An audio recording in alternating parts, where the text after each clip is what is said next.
Good morning, everyone. Thank you for joining. Thanks for joining online. My name is Doug White. I direct the Institute for Bioethics here at the University of Pittsburgh, which spans all 6 schools of the health sciences. And this is a co-sponsored Grand Rounds between the Institute for Bioethics and Children's. So I'm really pleased to be here both to tell you a little bit about the Medeiros Lectureship and then introduce the speaker.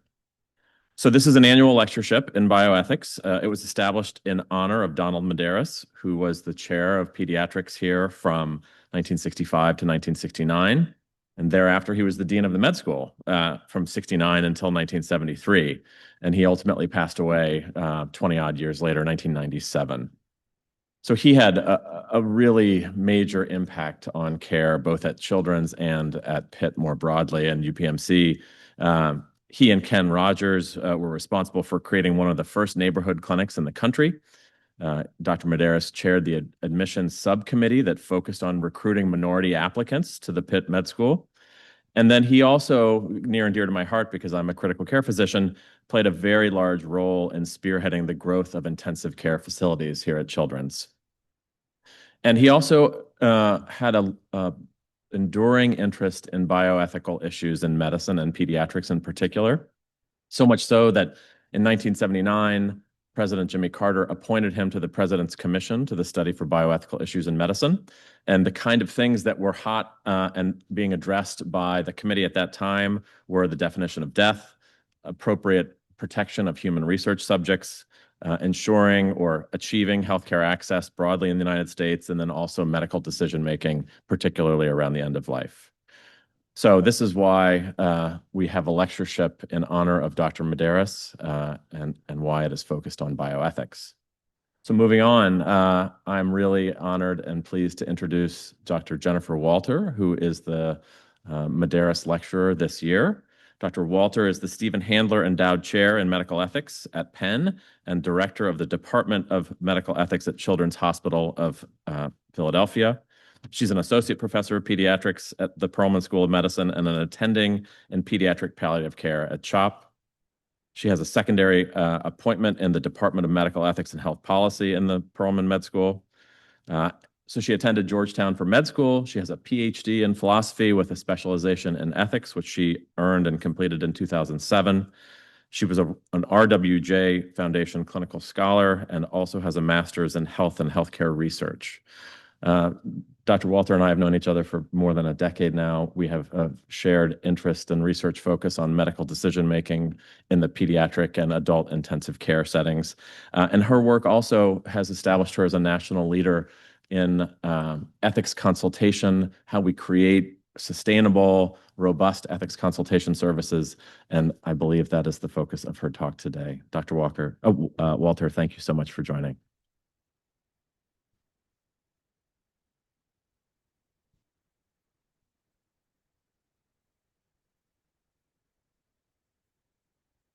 Thank you so much for having me, Dr. White, the Institute of Bioethics, Children's Hospital Pittsburgh. What an amazing honor to be part of the lineage of Dr. Medeiros, Dr. Ornstein, and Dr. Aviva Katz, all of whom have made a really important impact on ethics, both here and more broadly.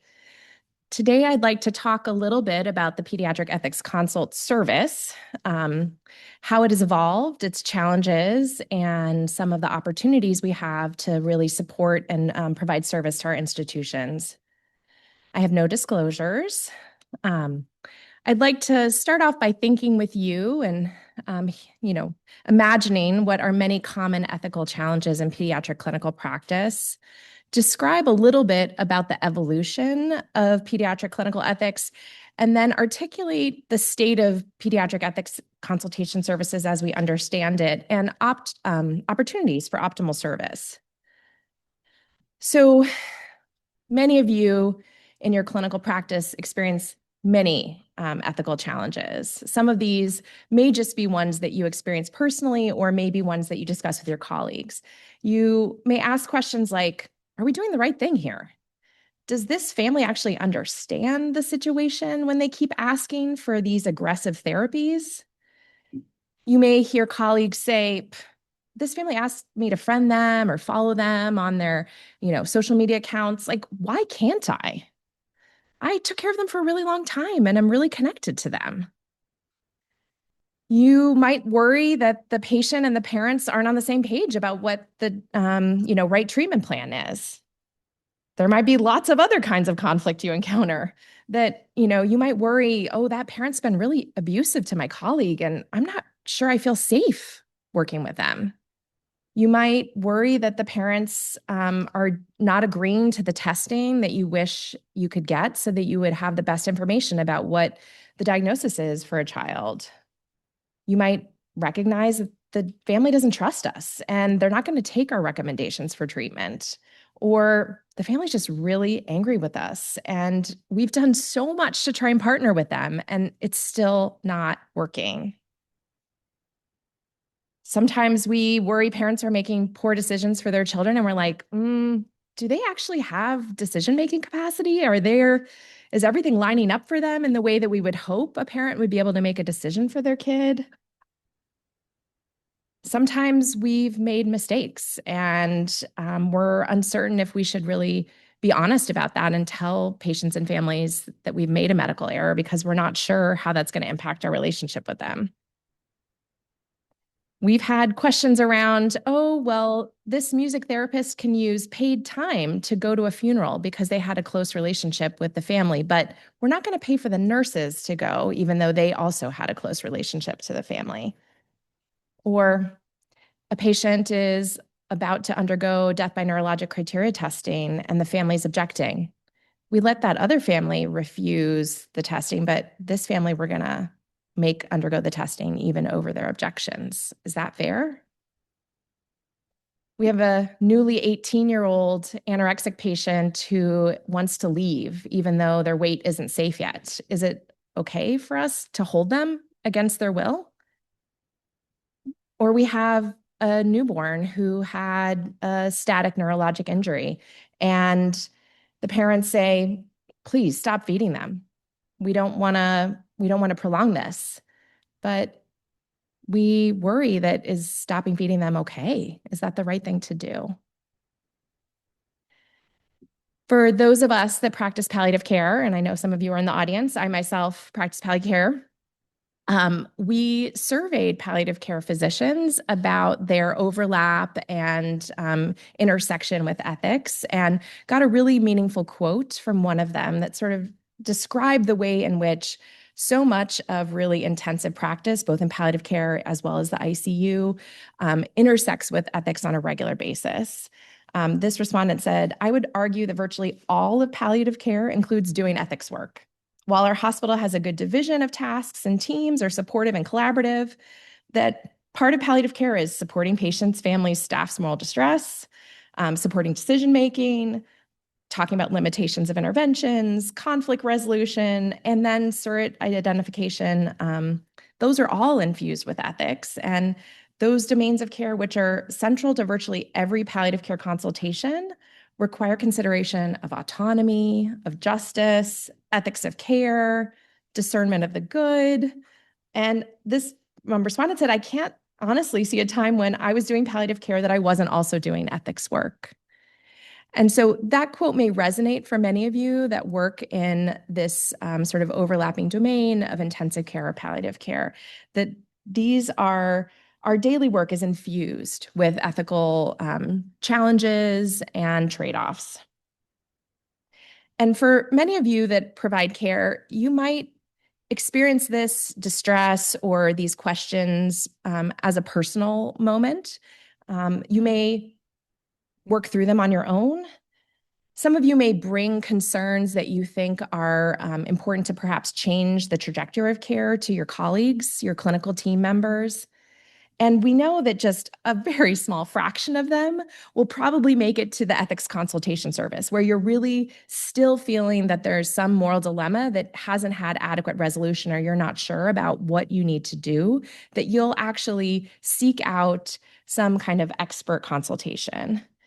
And I think that I want to encourage you to continue to do that when you feel like you're there, because we have data that demonstrates there are benefits of ethics consultation, that it can support the team in managing value conflicts with families, that it can help support maybe not just yours, but the whole team's moral distress in caring for the incredibly complex patients that this hospital cares for. And it can also help clarify the range of ethically acceptable options. We are lucky that some ethics consultation services have actually collected the data on what kinds of consults they get. So CHOP had collected about 245 consults over 5 years, and we published a paper in 2021 looking at some of the most common problematic issues that we encountered. About a third of them are about intensity or limitations of treatments. Another third are about treatment adherence or refusal. There's also questions around decision-making, surrogates, capacity, with concerns around requests for care outside the standard or withdrawing or withholding interventions. And I partnered with Megan Weaver to actually do a more broad survey of 104 hospitals, pediatric hospitals in the US. And we asked them to also describe their most common ethics topics.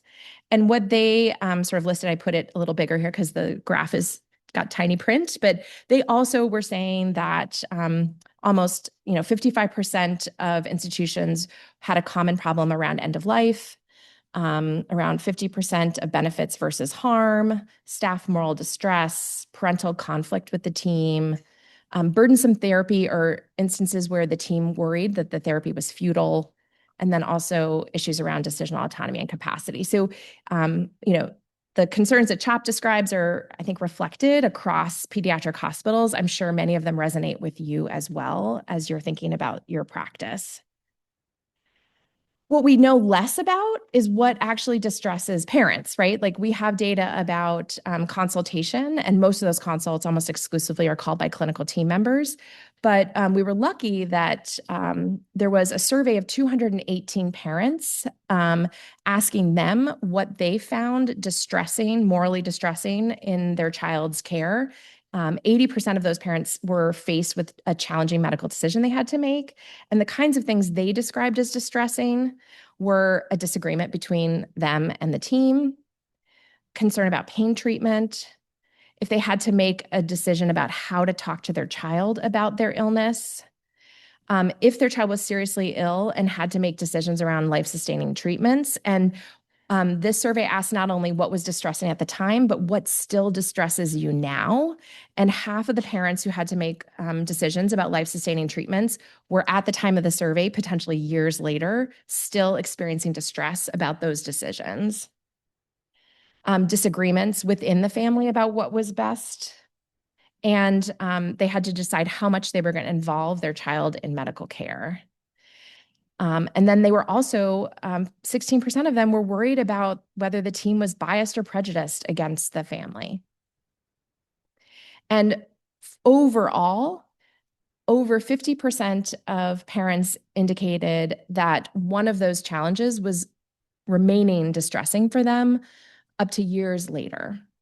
And so while we don't often necessarily hear via the Ethics Consult Service about parental moral distress and the kinds of challenges they encounter, I think we get at least a glimmer of an insight about some of the ways in which they're also experiencing distress, just like the teams are.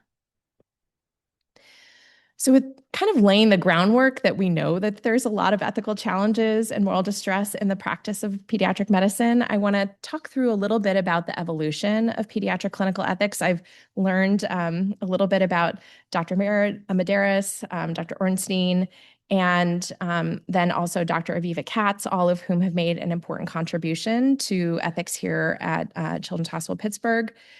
When we look at what is known in the literature, there was a survey done in about 2007 of 33 pediatric hospitals, and they were asked who does ethics consultation. It was the majority physicians. They had very little time allotted to do the work, less than 10%. Most of them received on-the-job training, although a minority of them did have some kind of advanced degree in ethics. And when we looked at how many ethics consults they were doing in this early 2000s, mid 2000s era, we see that it was like about half of the institutions did 6 to 10 consults a year. So there wasn't a lot of effort involved by the sort of ethics consult service, but there also wasn't a lot of consults. And so maybe that kind of matched up to some extent. If you look at the data of adult hospitals and in this era, by the year 2000, 81% of adult hospitals had an ethics consult service. And for hospitals that were over 400 beds, all of them did. So I think pediatrics, like in many things, its sort of process of developing resources and the professionalization was a little behind the adult world. CHOP was incredibly lucky in 2008 to have an ENT surgeon who had trained mid-career in ethics and bioethics, basically recognized the need at Children's Hospital of Philadelphia for a more sort of systematic and attempt at support of ethics for this institution. And so really spurred on by his wife, who he gives credit, he endowed a chair, the Stephen D. Handler Endowed Chair in Medical Ethics, that provided some support, both a partial effort for a physician and some partial effort for an APP, nurse ethicist Donna McClendon and Chris Feutner. And at that era in CHOP, like many other places, there was also an ethics committee where the committee members, without any support, were doing ethics consultation. And they did that on top of all the other work that they do. In this era, there became to be a more clear set of competencies that were expected of pediatric ethicists and adult ethicists. The first edition of the American Society of Bioethics and Humanities core competencies was around 2000, with the second edition appearing in 2011.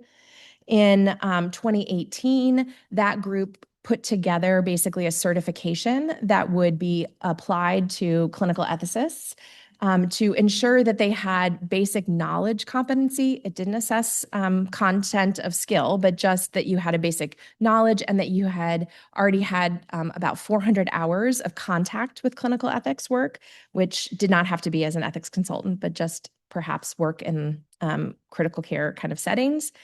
And then in 2024, for the first time, there's a concerted effort to actually standardize what it would mean to be a pediatric clinical ethics fellowship, right? Like what milestones we would hold people to be able to claim to train someone in pediatric or any kind of clinical ethics.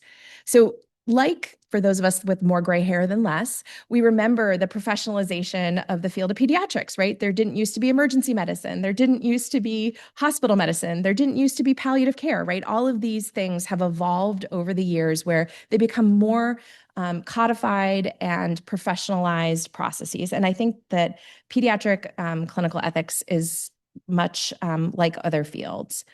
And in 2019, the American Academy of Pediatrics produced a policy statement that indicated several sort of recommendations and standards that they encouraged pediatric consult services to ensure. And that those included things like any patient or family member should be able to initiate an ethics consult, that if patients and families don't want to consult, if they refuse to participate, that shouldn't negatively impact their care. That if a family refuses, that shouldn't prevent the ethics consult service from being able to support the rest of the staff who need support. And that any staff member should be able to call a consult without worry of reprisal, right? That someone shouldn't hold them, sort of hold it against them that they're asking for outside support. And that the process of consultation should be open to anyone who's participating in the patient's care, while also trying to maintain patient privacy and confidentiality. So not broadcasting information about the case to people who shouldn't have it. And that they recognize that there are occasionally anonymous requests for consultation because of that fear of reprisal. They're not recommended, but I think that there's a possibility that we can talk through that there can be some kind of consultation that doesn't name the individual who called the consult if it's really important. So this is sort of in the 2010 to 2020 period that there is this growing sort of recognition. The policy, the AAP statement also recommends that each hospital has its own policy and procedure that outlines a whole series of things, that policy and procedure is transparent and accessible to anyone. And it talks about who can request a consult, which is like kind of anyone in this picture, right? Patient, family, any of the care providers, who responds to the consult, how it should be conducted, right? It shouldn't be a surprise to anyone who calls a consult what the processes may look like, and then who can be included and who needs to be notified. Like if the team calls a consult, does the family need to be notified? At many times we hear people worry that if they call a consult, oh no, are you going to go talk to the family? At CHOP, that's not the case in every instance, but some institutions do include families in all consults. You'll see that data in a minute. But I think that being clear about what the process is and transparent is important. The policy also needs to talk about how the consultant is able to be contacted, for those of you that remember pagers, like the importance of keeping things confidential, when and how you're going to document any kind of consultation, that if there are requirements or sort of automatic consults for any kinds of instances, when those are, that the policy should cover that. And then also that this is just advisory, right? The Ethics Consult Service doesn't provide sort of law. They're not the ethics police, that they can provide guidance to the institution, but they are not the ones that are going to follow through on everything and enforce their recommendations. So I think as things have become more professionalized, the question several of my pediatric ethics colleagues and I are asking is like, how does this broader field of ethics, and ethics consultants perceive the subfield of pediatrics? And like many other parts of pediatrics, sometimes I think they think ethics consultation is just like, little adults, right? That they have the same concerns and problems. It's not really a unique set of issues. And the third edition of the core competencies by the American Society of Bioethics actually doesn't even list pediatrics in its index. And there are some pediatric specific knowledge elements that they include, but they don't consider any of the work that we as pediatric ethicists do to be a competency that may be valuable for the rest of adult ethicists to obtain. And so a series of us in pediatric ethics are kind of writing a sort of response to the core competencies. And I just want to propose like, maybe adults are kind of like big kids instead of the opposite, right? That there's like a systematic attention to relational decision-making that the child, family, clinician triad has a lot of insight and expertise about.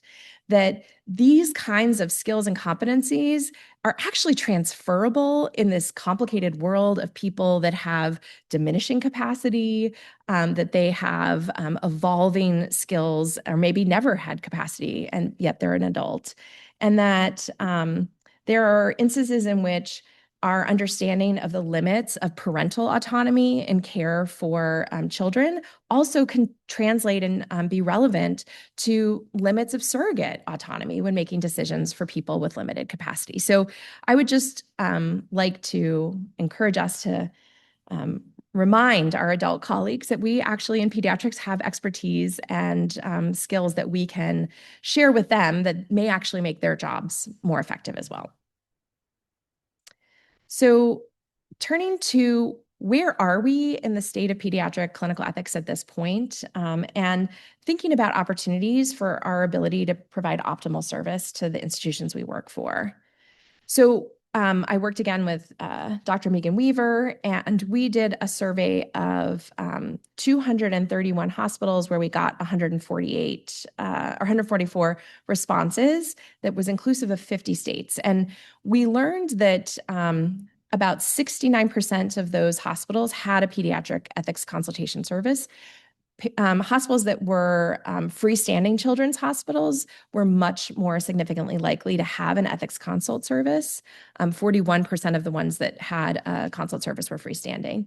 The other hospital characteristics that were associated with having a pediatric ethics consult service were if you had a palliative care team, if you provided really high technology service with ICUs, trauma care, et cetera, if you were magnet recognized for nursing, and if you had trainees, whether residents or medical students. So at this most recent era, in the 2020s, like who is actually staffing these ethics consult services? There's still a large group of people that are collaborating, almost 7 in most institutions. There's still almost like exclusively clinicians, with a large percentage of physicians making up that group. When we look at how much effort they have paid for, the average FTE is 0.5, and the median is 0.25 with a range of 0.3. So there's still a relatively small amount of effort paid for by institutions or philanthropy to cover ethics consultation.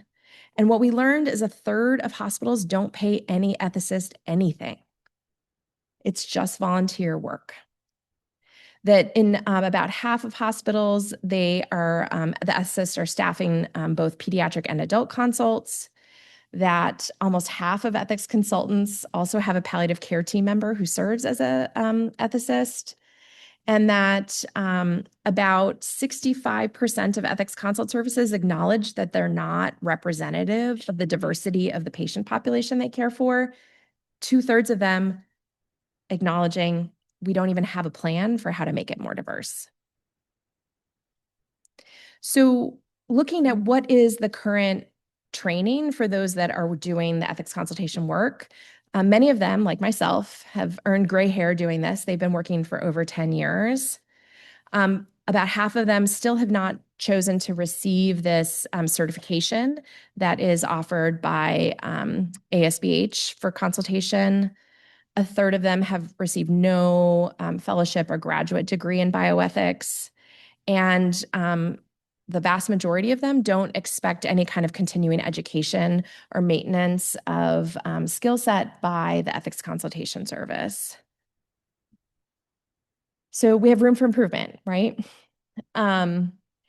Thinking about like what does the work look like? How do they provide support to institutions? There are recommendations that like a one-size-fits-all approach to ethics consultation is not appropriate, that you should be able to be flexible to use a consultation with like a small team, a single individual, or potentially in some circumstances utilizing the full ethics committee.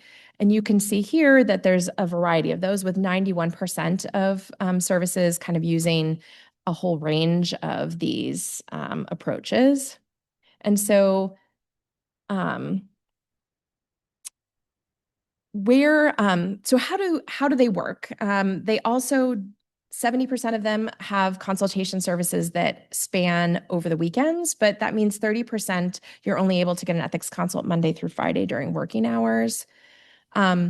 There is this sort of encouragement for consult services to really be embedded, to do preventive ethics, where they're sitting in on clinical rounds and hearing about cases and identifying the ethics consultation. But that is a real minority of how ethics teams are embedded in the regular practice of medicine. I have to be honest, we've tried to do this at CHOP. It's not an easy thing to do. We've sat in on some clinical settings, and often they don't have the space or time to like also engage in a broader discussion. And then the question of whether or not patients and families are really engaged in every consult. And so a minority, 23% of consult services will always involve the family, and about 14% only involve them in less than 1/4 of their consults. I would say CHOP is somewhere in the middle. We don't engage families in every consult we do, but we probably do it somewhere around half or so time. Because this might sound kind of abstract for those of you who haven't called an ethics consult, I thought I'd give a couple examples of what a consult process has looked like for us at CHOP. So if we just imagine a parent refusing standard of care, right? So we have an 8-year-old with a high-grade tumor. The standard of care is chemo and radiation with about a 30% chance of 5-year survival. The parents say, nope, we don't like those odds. We don't like your treatments. We want to take a holistic approach.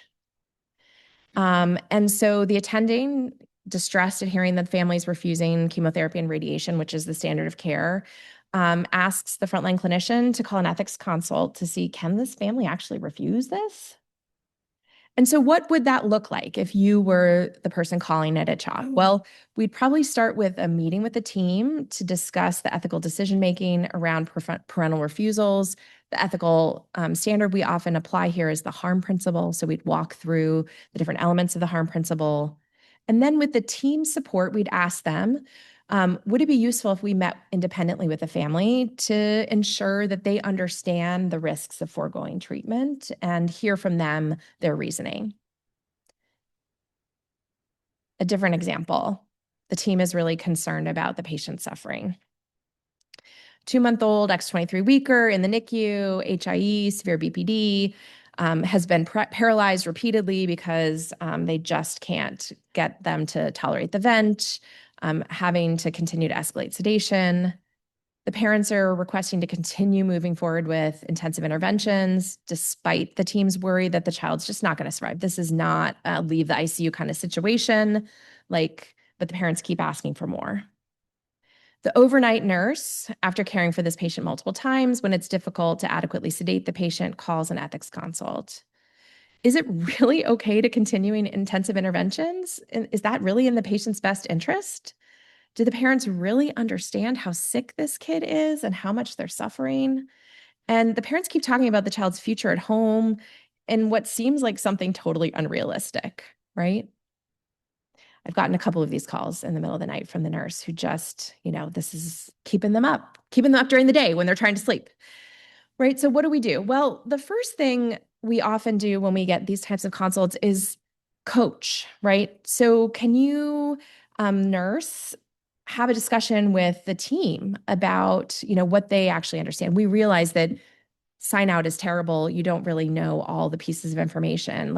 Have you had an opportunity to talk through with the attending, the frontline clinician, what else has been discussed with the family?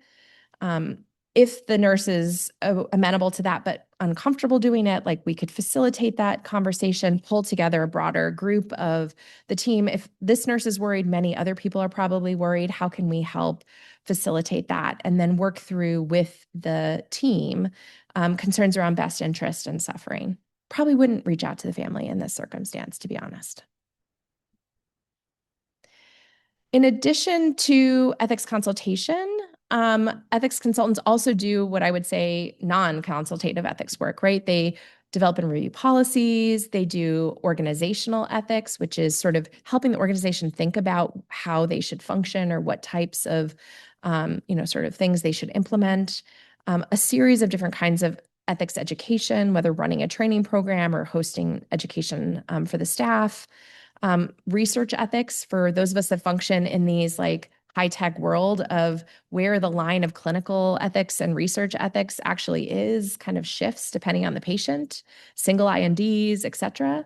And then in some cases, community outreach. Just to note, the American Academy of Pediatrics policy statement indicates that clinical ethicists should be doing policy work and should be doing ethics education. And so I think that some of that is happening as it should. Another question, who's using the ethics consultation service? Who do we reach? Well, all of the ethics consult services that we surveyed said that their services are available to any staff, patient, or parent. Who actually requests consults, though, is largely physicians or physician surrogates like the frontline clinician, nurses. And I think it's really important to note that only 6% of institutions get consults or 6% of consults come from patients and families. And 1/5, 20% of hospitals never received any consults from families in the last year.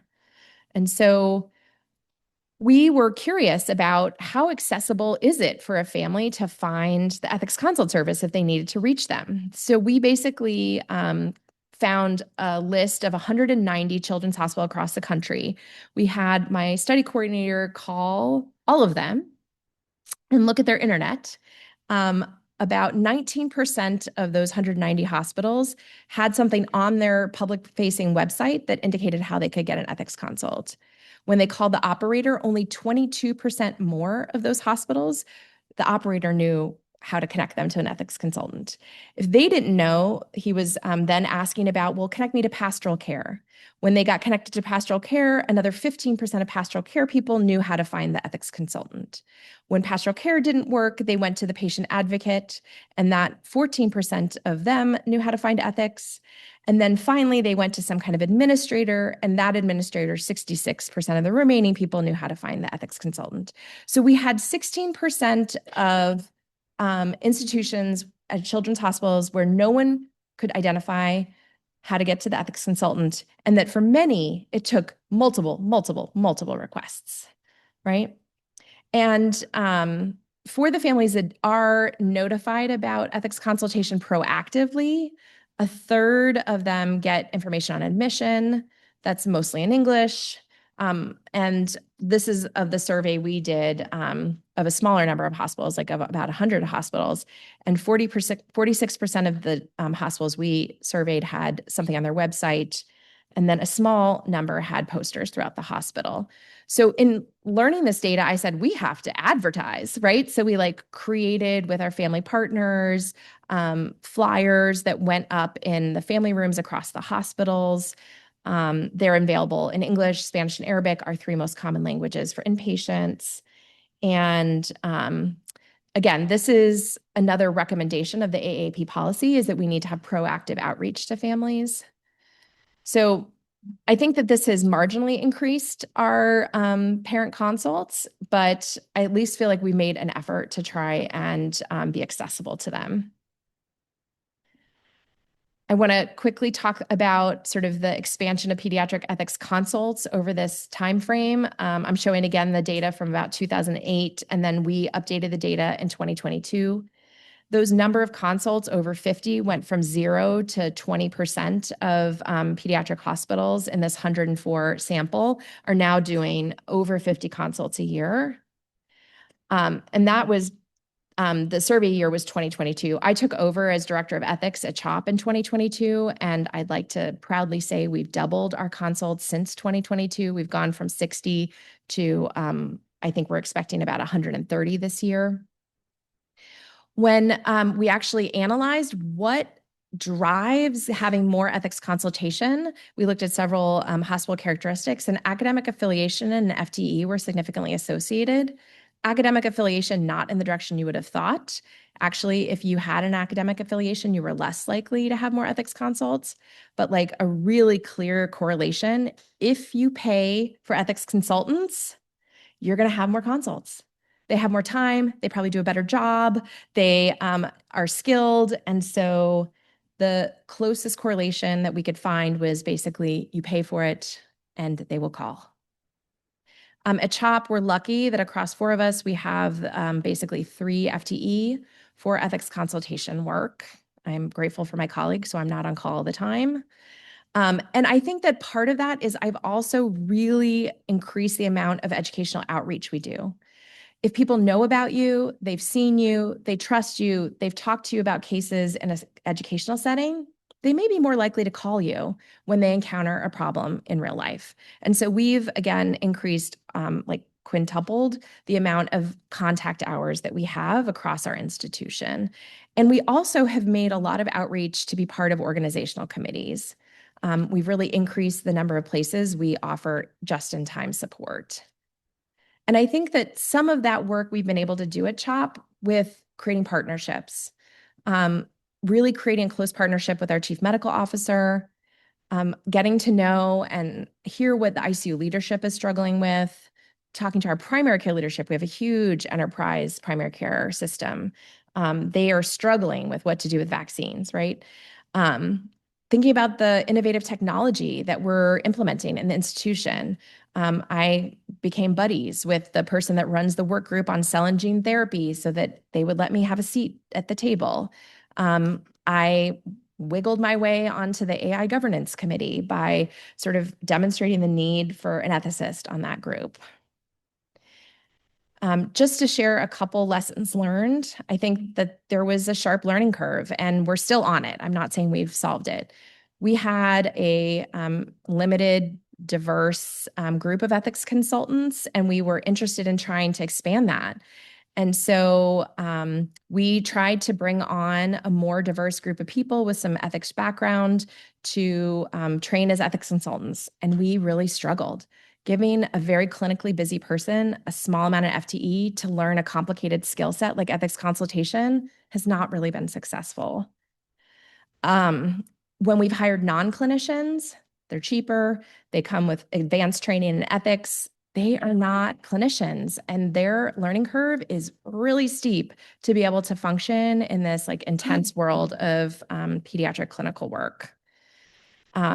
If you do more teaching, you're going to have more consults, I think. And so be ready for that. We've diversified the type of teaching we do. We have quarterly ethics grand rounds that is virtual. We have enterprise-wide, again, virtual case discussions that are sort of a variety of topics. We do a lunchtime thing where we invite clinicians or other people in the hospital to come talk about what they do and highlight the ethical elements of that. And then what I've really worked to build is like we go to the CICU and we say, would you like to partner with us? And quarterly, we'll hear a case from you and we will support you in thinking through the ethical issues. And the clinicians have really loved it. They're so grateful to have somebody walk through the cases they're losing sleep over. And guess what? Like the clinicians are busy. If you aren't good at what you're doing, they're not going to call you back. So you have to be skillful. One other tool that I have really taken advantage of is our ethics committee has had a yearly retreat where we've done a full day of learning for our committee. And what I've done is I've started to think like, what are the topics the whole, like sort of the institution's struggling with, whether it's safety and workplace violence, whether it is AI, cell and gene therapy. This year we're doing the MAHA movement, right?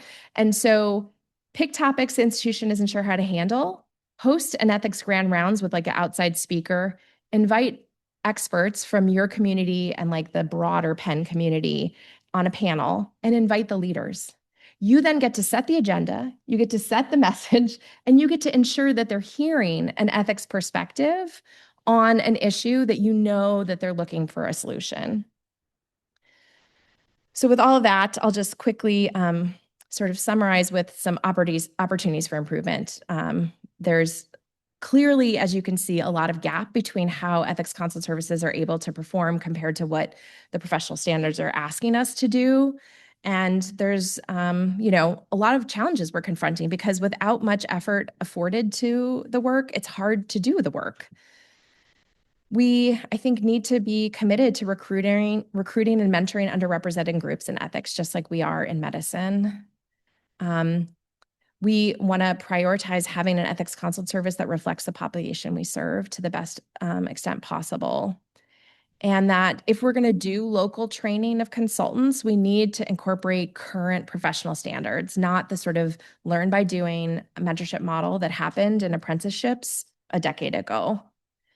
And that we need to recognize that professional training of ethicists, like acknowledge that this is a set of expertise that is developed and acknowledged just like hospital medicine is now recognized as a separate field. And then we need to work to fund the effort of professional ethicists so that they can do consults, education, and organizational work in a meaningful way. And we want to ensure that there's transparency and inclusiveness to the ethics consult practices, meaning we're reaching out to families. And that we want to hold ethicists to the same kind of ongoing competency and education requirements that we hold all our other professionals, that they need to continue to upskill and learn all the new fields. And another recommendation is quality improvement, which, like, again, the field is struggling with. How do we do that? What does it actually look like to ensure we have quality ethics consultation? And then continue to outreach to families to ensure that they have an opportunity to reach out to us when they experience moral distress in their care. So in summary, you guys know this, the care of complex and critically ill children raises countless ethical questions that require support. You can't do this work forever on your own, right? You need to have a place to work through this. Pediatric ethics consultants and the services have evolved substantially in the last 15 years. They become more professionalized, and consultants are expected to have more training. without the effort that those trained, professionalized consultants need, it's going to be really hard for them to perform the wide range of services that's expected by these professional guidelines.